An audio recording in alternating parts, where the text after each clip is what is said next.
जो जज साहब का बयान है उस पे आपकी क्या प्रतिक्रिया है? क्या सच है, कितना यकीन करने लायक है? क्योंकि वीडियो कुछ आ रहे हैं, उनके बयान कुछ आ रहे हैं, पहले कुछ और आ रहा था। देखिए, इसमें मैं एक हमारे इससे पहले जज गए हैं, रिटायर हुए chief justice of India Chandrachud साहब जी जी। उनके बारे में भी सोशल मीडिया पे बहुत लोग तो हिम्मत कर नहीं पा रहे हैं, लेकिन उनका एक गैंग बताया जा रहा है जिसमें अलग अलग वकीलों के भी नाम आ रहे हैं। एक वकील साहब हैं अंकुर चावला, वो प्रभु चावला जी के बेटे हैं। अभिमन्यु भंडारी साहब का नाम आ रहा है, एक वो सीनियर एडवोकेट हैं, सीनियर एडवोकेट। गोपाल जैन वो भी सीनियर एडवोकेट हैं, वो भाई हैं, बता रहे हैं ये श्रीनिवासन जैन के। एक राजेश्वर सिंह साहब हैं, बीजेपी के एमएलए हैं, फॉर्मर जॉइंट डायरेक्टर रहे हैं वो ईडी में। और चंद्रचूड़ साहब का गैंग बताया जा रहा है इन्हें। अब गैंग किस काम के लिए, ये जो लोग हैं इनके ऊपर जो सोशल मीडिया में चीज़ें वायरल हो रही हैं वो ये हो रही हैं कि इनडायरेक्टली या डायरेक्टली कि ये लोग पैसा इकट्ठा करके लंदन भेज रहे हैं। अब लंदन में चंद्रचूड़ साहब के बेटे हैं, ऐसा भी मार्केट में खबरें आ रही हैं, सोशल मीडिया पे ही आ रही हैं। तो ये सब चीज़ों का भी इन्वेस्टिगेशन कर लें, तब भी मुझे कोई परेशानी नहीं है।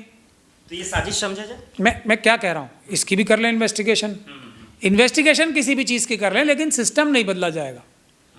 ये जो अब मैं उस पर अभी आ जाऊँगा, लेकिन जो ये जो कोलिजियम सिस्टम है, मैं खुद उससे खुश नहीं हूँ। कोलिजियम सिस्टम को बेटर बनाना चाहिए, उसकी अकाउंटेबिलिटी होनी चाहिए, अपॉइंटमेंट ट्रांसपेरेंटली होनी चाहिए, वो होना चाहिए।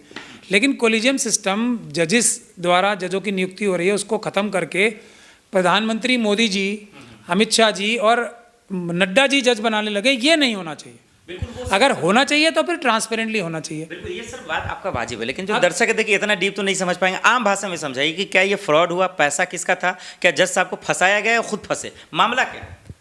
देखिए, इसमें मैं आपको बता रहा हूँ ना, मामला असली ये है जो मैं आपको अब बता रहा हूँ, जो निकल के आ रहा है। जी। अगर मैंने इसीलिए आपको एग्जांपल दिया कि अगर मैं ये नहीं कह रहा कि ये काम हुआ है या नहीं हुआ है, अभी मैंने जो जवाब देखे हैं उसमें कोई भी अच्छा वकील होगा, मैं भी होऊंगा, तो जज साहब को कुछ नहीं होगा। लेकिन उसमें अगर सच्चाई है तो दिल्ली पुलिस की सबसे बड़ी भूमिका है। उन्होंने क्यों नहीं रिकवरी की मनी की, है ना कि नहीं भूमिका? अब उन्होंने सबूत नष्ट किए तो दिल्ली पुलिस ने किया। दिल्ली पुलिस का इंचार्ज कौन है देश में? अमित शाह जी।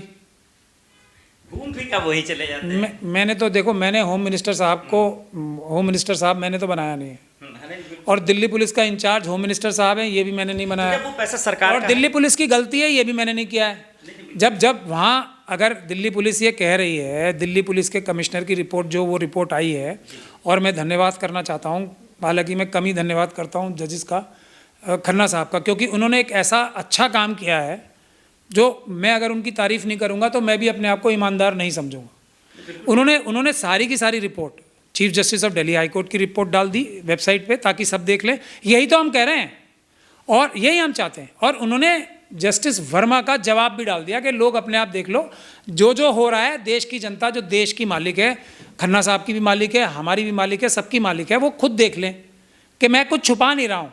चीफ जस्टिस साहब का ये तो उनके खिलाफ भी एक PIL डाल दी गई है ऑलरेडी सुप्रीम कोर्ट में ही कि ये जो है गलत है, ताकत नहीं कोलिजियम को। कोलिजियम के पीछे सब पड़ गए हैं अब, तो कोलिजियम को डिफेंड करने के लिए देश के सारे मजबूत वकील आएंगे। अगर कोलिजियम के सिस्टम को अपॉइंटमेंट बेटर करनी है, अगर उसमें रिजर्वेशन शुरू करनी है संख्या के हिसाब से, SC ST OBC माइनॉरिटीज़ की, तो हम सब साथ हैं।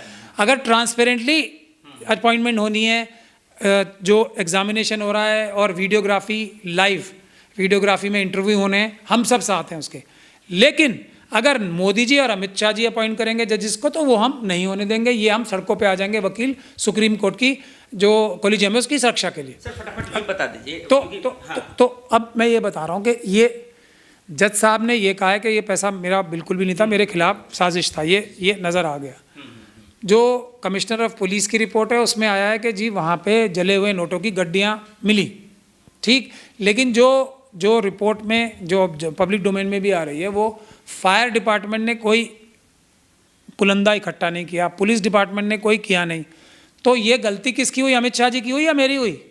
और ये मैं मान नहीं सकता कि ये DCP लेवल तक या कमिश्नर लेवल तक बात रह गई होगी, क्योंकि अरोड़ा साहब ने फ़ोन किया है, ये भी रिपोर्ट में है, chief justice of Delhi high court को, अगले दिन किया है 15 तारीख को। दो सवाल बहुत महत्वपूर्ण है।